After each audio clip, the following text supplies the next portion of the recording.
Hello friends, welcome back to PYQ academy.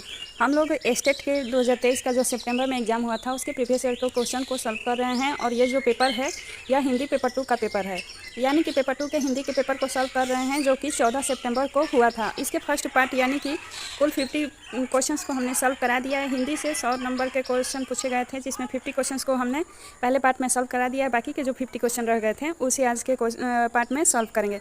तो friends, यदि आप सभी को ये वीडियो यूज़फुल लगे तो चैनल को लाइक शेयर सब्सक्राइब जरूर कीजिएगा। चलिए क्वेश्चंस पे आते हैं। आज का फर्स्ट क्वेश्चन है, मगध की राजकुमारी का नाम क्या है। क्वेश्चन पूछ रहा है कि मगध की राजकुमारी का नाम क्या है। तो मगध की राजकुमारी का नाम था Kalyani. Option number D right है।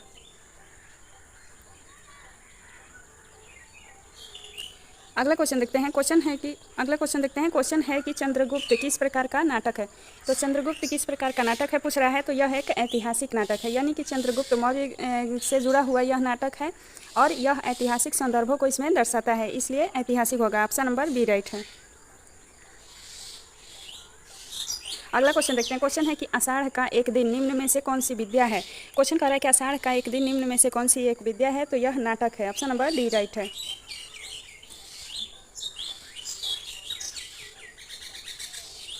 नेक्स्ट क्वेश्चन कर रहा है कि आषाढ़ का एक दिन नाटक पर बनी फिल्म के निर्देशक कौन थे। तो आषाढ़ का एक दिन जो नाटक बनी थी, इस फिल्म के निर्देशक कौन थे। तो इसके निर्देशक थे मणिकौल।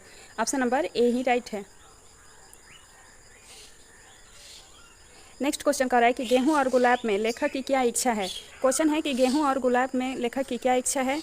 तो ऑप्शन कर रहा है, ऑप्शन ए है गेहूं पर गुलाब की पूर्ण प्रभुता स्थापित हो। दूसरा है कि तपस्या करने की। तीसरा है वृत्तियों को ऊर्ध्वगामी करने की। और चौथा ऑप्शन कर रहा है कि ए और सी दोनों।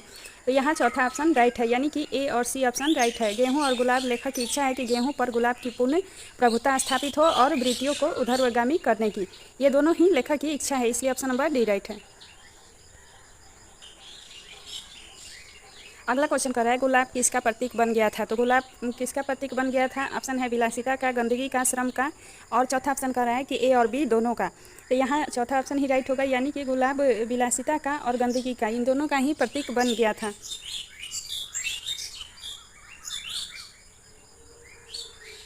अगला क्वेश्चन देखते हैं। क्वेश्चन कह रहा है कि किसकी दुनिया को लेखक ने रंगों की दुनिया, सुगंधों की दुनिया कहा है। तो गुलाब की दुनिया को लेखक ने रंगों की दुनिया, सुगंधों की दुनिया कहा है। ऑप्शन नंबर बी राइट है। अगला क्वेश्चन है, लेखक के अनुसार आचरण की सभ्यतामय भाषा सदा खाली स्थान रहती है। तो लेखक के अनुसार आचरण की सभ्यतामय भाषा सदा मौन रहती है। ऑप्शन नंबर सी राइट है।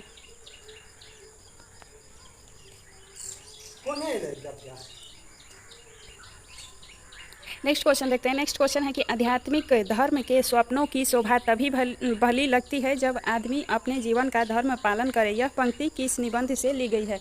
क्वेश्चन कह रहा है कि यह पंक्ति किस निबंध से ली गई है। तो यह ली गई है आचरण की सभ्यता निबंध से, यानी कि ऑप्शन नंबर डी राइट है। नेक्स्ट क्वेश्चन देखते हैं। क्वेश्चन है कि आचरण की सभ्यता के लेखक के अनुसार किसकी भाषा शब्द रहित है।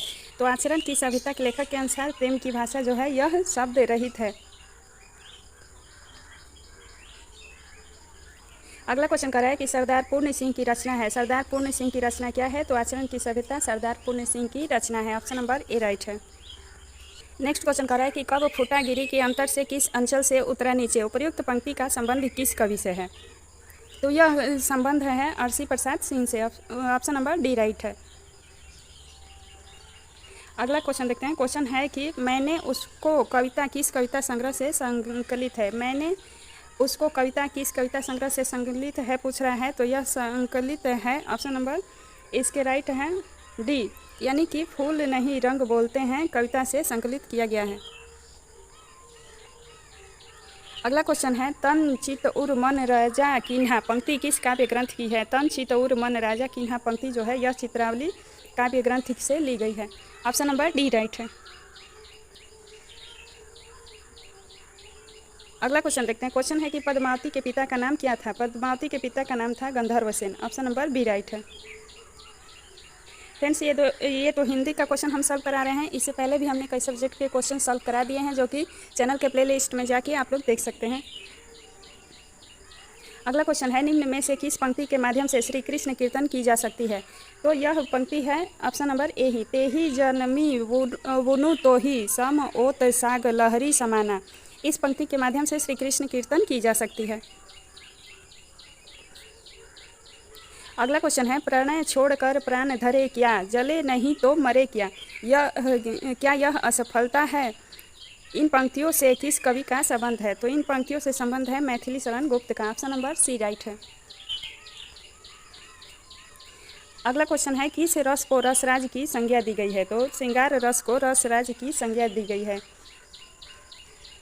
फ्रेंड्स, यहाँ से ग्रामर के भी क्वेश्चन इसमें दिए गए हैं, क्योंकि हिंदी का यह पेपर 2 का क्वेश्चन है, तो हिंदी से तो काव्य ग्रंथ से क्वेश्चन पूछे ही गए हैं, उसके साथ ही व्याकरण से भी क्वेश्चन दिए गए हैं। तो अगला क्वेश्चन देखते हैं। अगला क्वेश्चन दे रहा है कि रस सूत्र में संयोग का अर्थ भोज भोजक संबंध किस आचार्य ने माना है? तो यह माना है भट्टनायक ने। ऑप्शन नंबर बी राइट है। अगला क्वेश्चन है, आलंबन की चेष्टाएं क्या कहलाते हैं? तो आलंबन की चेष्टाएं उद्दीपन कहलाते हैं। ऑप्शन नंबर सी राइट है। कार्य और करण में संगति न होने पर कौन सा अलंकार होता है? तो कार्य और कारण में संगति न होने पर असंगति अलंकार होता है। ऑप्शन नंबर सी राइट है।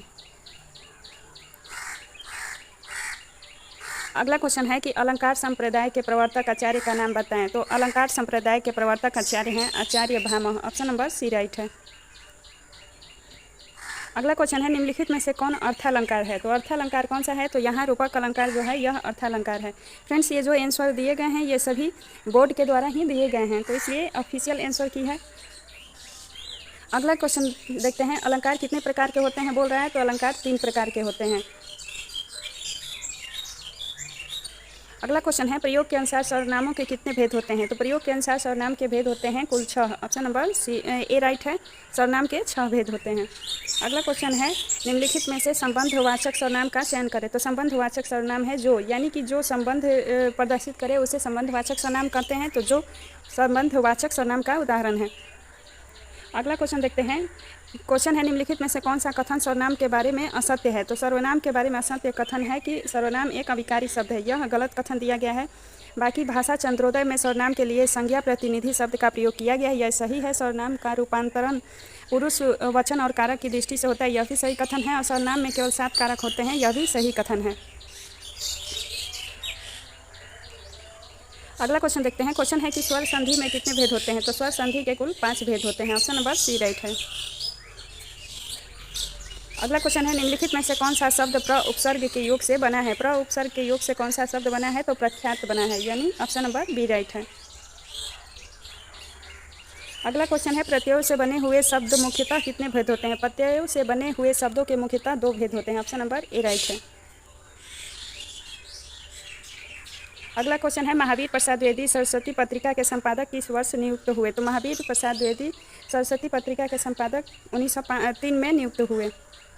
अगला क्वेश्चन देखते हैं। क्वेश्चन है कि हिंदी का प्रथम पत्र किसे माना जाता है? तो हिंदी का प्रथम पत्र माना जाता है उदंड मार्तंड को।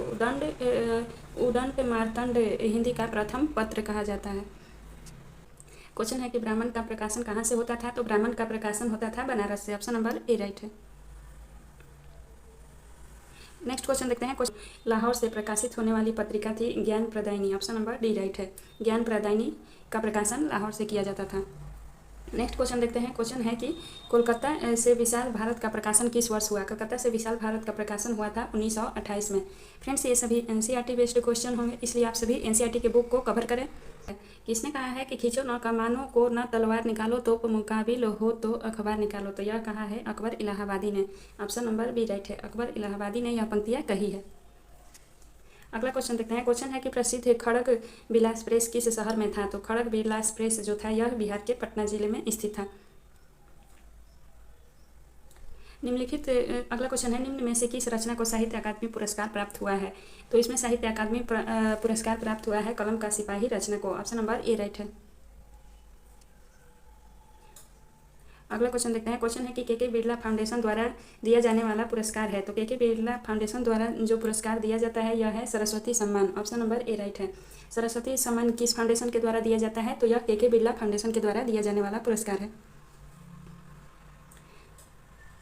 अगला क्वेश्चन है, उत्तर प्रदेश हिंदी संस्थान द्वारा प्रदान किए जाने वाला पुरस्कार है। तो उत्तर प्रदेश हिंदी संस्थान द्वारा प्रदान किए जाने वाला पुरस्कार जो है उसे भारत भारती सम्मान कहा जाता है। ऑप्शन नंबर बी राइट है।